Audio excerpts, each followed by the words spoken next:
이 아침 우리가 함께 묵상하기 원하는 하나님 아버지의 말씀은 신약성경 요한계시록 16장의 말씀입니다. 요한계시록 16장 1절에서 9절의 말씀, 우리가 이 아침에 함께 읽고 묵상하기를 소망합니다. 가지고 계신 말씀기 노트 82페이지에 있습니다. 요한계시록 16장 1절에서 9절의 말씀 함께 읽고 묵상하는 시간 갖도록 하겠습니다. 다 찾으신 줄로 믿고 제가 한 절 여러분 한 절 교독하시고 9절은 합독하도록 하겠습니다. 나는 또 성전에서 일곱 천사에게 큰 소리로 너희는 가서 하나님의 진노의 일곱 대접을 땅에 쏟아라 하고 외치는 소리를 들었습니다. 낙사가 대접을 땅에 쏟자 짐승의 표를 받고 우상에게 경배한 사람 몹시 독한 종기가 생겼습니다. 둘째 천사가 대접을 바다에 쏟자 바다가 죽은 사람의 피같이 변하고 거기에 있는 모든 생물이 죽었습니다. 셋째 천사가 대접을 강과 섬에 쏟니 물이 피로 변했습니다. 나는 또 물을 관리하는 천사가 이렇게 말하는 것을 들었습니다. 지금도 계시고 전에도 계셨던 거룩하신 주님, 주님의 심판은 참으로 공평하십니다. 주님께서는 성도들과 예언자들을 죽인 사람들에게 피로 갚아 주셨으니 이것은 그들에게 당연한 대가입니다. 나는 또 제단에서 옳습니다. 전능하신 주 하나님, 주님께서 하신 심판은 참되고 공평하십니다 하고 응답하는 말을 들었습니다. 천사가 대접을 해에 쏟자 해가 권세를 받아 불로 사람들을 함께 읽겠습니다. 사람들은 뜨거운 열기에 화상을 입자 이런 재난을 내리시는 하나님의 이름을 모독하며 회개하지 않고 하나님께 영광을 돌리지도 않았습니다. 아멘. 우리 시간 함께 각자에게 주시는 개개인에게 주신 하나님의 마음과 그 깨달음, 그 뜻을 함께 듣고 묵상하는 시간 잠시 갖도록 하겠습니다.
우리 함께 말씀 나누도록 하겠습니다.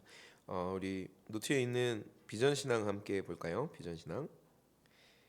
비전신앙 우리 함께 읽어보겠습니다. 비전신앙 시작. 영원한 생명은 전적인 하나님의 은혜의 선물입니다. 영원한 생명은 전적인 하나님의 은혜의 선물입니다. 에베소서 2장 8절 함께 읽겠습니다. 시작. 너희는 그 은혜에 의하여 믿음으로 말미암아 구원을 받았으니 이것은 너희에게서 난 것이 아니요 하나님의 선물이라. 아멘. 믿으시죠? 아멘이시죠? 우리의 구원이 우리의 어디로부터 나온 것 아니라 전적인 하나님의 은혜의 선물인 줄 믿습니다. 우리가 마지막까지 이 영원한 생명을 잃지 않는 비결도 이 은혜의 선물을 간구하는 것에 있는 줄 믿습니다. 우리가 계속해서 계시록 말씀을 묵상하고 있습니다. 이제 일곱인 재앙 그리고 일곱 나팔 재앙에 이어서 마지막 재앙인 일곱 대접 그 재앙에 이르렀습니다. 길고 길었던 하나님의 그 진노, 하나님의 그 재앙의 시간도 이제 마지막을 향하여 가고 있는 것이죠. 계시록 14장에서 우리가 함께 봤던 것처럼 땅의 곡식도 땅의 포도송이도 무르익었다라고 이야기합니다. 즉 하나님의 백성들이 가지고 있는 그 인내의 시간도, 그 인내도, 그리고 하나님의 대적자요 용과 짐승을 따르는 악의 모습들도 이제 극에 달하였습니다.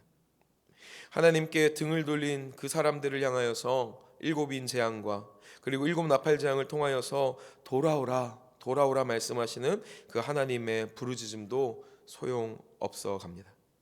이제 때가 찼고 더 이상 하나님의 기다림도 땅의 사람들을 향한 유예도 허락되지 않습니다. 우리 함께 오늘 말씀 1절과 2절을 읽도록 하겠습니다. 1절과 2절 읽겠습니다. 시작. 나는 또 성전에서 일곱 천사에게 큰 소리로 너희는 가서 하나님의 진노의 일곱 대접을 땅에 쏟아라 하고 외치는 소리를 들었습니다. 첫째 천사가 대접을 땅에 쏟자 짐승의 표를 받고 우상에게 경배한 사람들에게 몹시 독한 종기가 생겼습니다. 아멘. 성전에서 일곱 대접을 받아들고 있는 이 일곱 천사들을 향하여서 하나님의 진노의 일곱 대접을 땅에 쏟으라라는 그 소리가 외쳐집니다. 첫째 천사가 그 대접을 땅에 쏟자 어떤 일이 일어납니까? 짐승의 표를 받고 우상에게 경배한 사람들, 짐승의 표를 받고 우상에게 경배한 그 사람들에게 몹시 독한 종기가 생겼다라고 이야기합니다. 누구에게 독한 종기가 생겼습니까? 짐승의 표를 받고 우상에게 경배한 사람들입니다.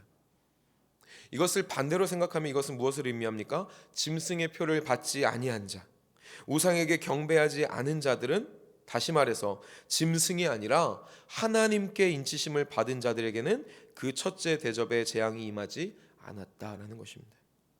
재앙이 그들을 피해갔습니다. 우리가 하나님의 진노와 재앙 앞에서 두려워하지 않을 수 있는 방법, 그 이유가 한 가지 있다라면 그것은 하나님의 인치심을 받는 것인 줄 믿습니다. 다른 어떤 방법으로도 하나님의 진노를 우리는 피할 수 없는 것이죠. 오직 그분의 그 성령으로 인치심을 받는 자에게 그분의 구원이 임하는 줄 믿습니다. 우리 계속해서 3절과 4절을 읽도록 하겠습니다. 3절과 4절입니다. 시작. 둘째 천사가 대접을 바다에 쏟자 바다가 죽은 사람의 피같이 변하고 거기에 있는 모든 생물이 죽었습니다. 셋째 천사가 대접을 강과 샘에 쏟으니 물이 피로 변했습니다. 아멘. 둘째 천사와 셋째 천사가 그 대접을 바다와 강, 샘에 쏟으니까 물이 피로 변하고 그곳에 사는 모든 생물이 죽었다라고 이야기합니다. 독종이 내리고 물이 피로 변하는 이 모습, 그리고 하나님의 인치심을 받은 자들에게 그 재앙이 지나가는 모습, 우리에게 전혀 낯설지 않습니다. 매우 익숙합니다. 이 말씀을 보면 어떤 장면이 떠오릅니까? 출애굽기의 10가지 재앙, 그것이 자연스럽게 우리의 머리에 떠오르게 됩니다. 사랑하는 여러분, 그 애굽에 임하였던 출애굽기에 그 애굽에 임하였던 그 재앙은 무엇을 의미했습니까? 제가 출애굽기 7절 하반절부터 5절을 읽어보겠습니다. 같은 버전으로 읽어보겠습니다. 출애굽기 7장 4절 하반절부터 5절입니다. 그때 내가 이집트에 무서운 재앙을 내려 그 땅에서 내 백성 이스라엘 자손을 인도해내겠다. 내가 이집트에 내 능력을 나타내어 이스라엘 자손을 그 땅에서 인도해 낼 때 이집트 사람들이 내가 여호와임을 알게 될 것이다. 아멘. 하나님께서 애굽에 내리신 그 재앙의 목적은 두 가지로 이야기합니다. 첫째, 내 백성을 그곳에서 인도해 내겠다. 두 번째 무엇입니까? 애굽 그 이집트 사람들에게 내가 여호와임을 알게 하겠다라는 것입니다. 마지막 때에 임하는 이 재앙 역시도, 하나님의 진노 역시도 동일한 목적을 가지는 것이죠. 무엇입니까? 첫째, 하나님의 인치심을 받은 하나님의 백성을 구원하시고 건지시겠다라는 것입니다. 두 번째, 하나님이 어떤 분이신지를 그들에게 나타내겠다라는 것입니다. 이에 대하여서 5절, 6절, 7절이 함께 증언을 하고 있습니다. 우리 5절에서 7절을 함께 읽겠습니다. 시작. 나는 또 물을 관리하는 천사가 이렇게 말하는 것을 들었습니다. 지금도 계시고 전에도 계셨던 거룩하신 주님, 주님의 심판은 참으로 공평하십니다. 주님께서는 성도들과 예언자들을 죽인 사람들에게 피로 갚아 주셨으니 이것은 그들에게 당연한 대가입니다. 나는 또 제단에서 옳습니다. 전능하신 주 하나님, 주님께서 하신 심판은 참되고 공평하십니다 하고 응답하는 말을 들었습니다. 아멘. 물을 관리하는 그 천사가 영원하신 하나님에 대하여 그분의 심판이 공평하시다라고 말하고 있습니다. 그리고 그 성전의 제단에서 그분의 심판이 참되고 공평하시다라는 응답이 들리고 있습니다. 우리 하나님께서는 공의롭고 공평하신 분이신 줄 믿습니다. 그렇게 믿고 고백하시죠. 하나님을 대적하는 사람들, 짐승의 표를 받고 우상에게 경배한 사람들에게 하나님, 우리 하나님 백성들을 핍박한 그들에게 하나님의 그 피의 심판을 피하지 않으십니다. 그런데 우리는 하나님의 그 공의와 공평, 하나님의 그 심판 앞에서 반드시 기억해야 하는 것이 있습니다. 그것이 무엇이냐면 우리의 구원이 전혀 당연한 것이 아니라는 사실입니다. 우리가 고백한 것처럼, 우리가 함께 주 앞에 고백하는 것처럼 하나님이 공의로우시고 하나님이 거룩하시다라면 하나님 앞에 죄 없는 자가 누구며 허물 없는 자, 구원받기 합당한 자가 누가 있겠습니까? 우리는 하나님의 은혜 안에서 그저 어린 양 예수 그리스도를 믿음으로 말미암아 구원을 얻었으며 마지막까지 그 믿음을 지켰기에 하나님께서 은혜를 끝까지 거두지 않으신 것뿐입니다. 마치 애굽의 10번째 재앙에서 그 문지방과 문설주에 그 어린 양의 피를 바른 것으로만, 그 바른 것만으로 하나님의 진노가 넘어갔던 것처럼 오직 은혜로 그 진노로부터 우리가 건져진 줄 믿습니다. 그리고 이 사실을 잊지 않고 기억함으로 감사와 찬양을 하나님께 드리는 자가 마지막까지 그 믿음을 굳게 붙들고 지키며 살아가게 되는 줄 믿습니다. 마지막 우리 8절하고 9절을 읽도록 하겠습니다. 8절과 9절입니다. 시작. 넷째 천사가 대접을 해에 쏟자 해가 권세를 받아 불로 사람들을 태웠습니다. 사람들은 뜨거운 열기에 화상을 입자 이런 재난을 내리시는 하나님의 이름을 모독하며 회개하지 않고 하나님께 영광을 돌리지도 않았습니다. 아멘. 넷째 천사가 대접을 해에 쏟습니다. 그러자 해로부터 불이 떨어지고 사람들을 태우기 시작합니다. 그 다음 나오는 것이 우리의 생각과 우리의 눈에는 조금 이상한 이야기입니다. 어떤 모습입니까? 뜨거운 열기에 화상을 입고 하나님의 진노를 경험하게 되었는데 이 사람들이 하나님 앞에 서둘러서 회개하고 싹싹 빌면서 하나님 앞으로 가야 할 것 같은데 어떻습니까? 회개는커녕 하나님을 모독하고 하나님께 영광을 돌리지도 않고 있다라는 것입니다. 이것은 무엇을 이야기합니까? 사랑하는 여러분, 회개할 수 있는 것도 은혜다라는 것입니다. 하나님을 믿을 수 있는 것 그 자체가 은혜인 줄 믿습니다. 마지막까지 믿음을 지키는 것, 하나님의 인치심을 받고 짐승의 표를 받지 않고 우상 앞에 경배하지 않을 수 있는 것, 모든 것이 하나님의 은혜인 줄 믿습니다. 우리는 결코 하나님의 은혜 없이는 살 수 없습니다. 단 한 순간도 살 수가 없습니다. 우리의 믿음이 우리 안에 있다고 해서 우리는 그 믿음조차도 자랑할 수 없다라는 것입니다. 하나님 앞에 서는 그 마지막 순간까지 우리는 은혜를 구하고 그 은혜를 의지하며 살아가야 하는 줄 믿습니다. 사랑하는 여러분, 오늘 이 아침에 하나님 앞에 어떤 은혜를 구하시겠습니까? 나의 필요를 구하는 것, 나의 문제를 하나님 앞에 내어놓고 해결을 구하는 것 모두 필요한 은혜입니다. 그러나 그 은혜를 하나님 앞에 구하기 전에 우리가 다른 은혜를 이 아침에 구하면 어떨까요? 하나님을 잘 믿을 수 있는 은혜, 하나님만 바라볼 수 있는 은혜, 하나님만 사랑할 수 있는 은혜, 다른 곳에 한눈 팔지 않을 수 있는 은혜, 그 은혜가 하나님으로부터 우리에게 임할 때 우리는 이 마지막 때를 승리하는 하나님의 백성으로 살아가게 될 줄 믿습니다. 이 아침에만은 우리가 다른 날에는 다른 은혜를 혹시 구하였다라면 이 아침에 이 하나님의 말씀이 우리에게 주시는 이 교훈을 붙잡는 이 아침에는 우리가 이 은혜를 함께 사모하며 나아갈 수 있었으면 좋겠습니다.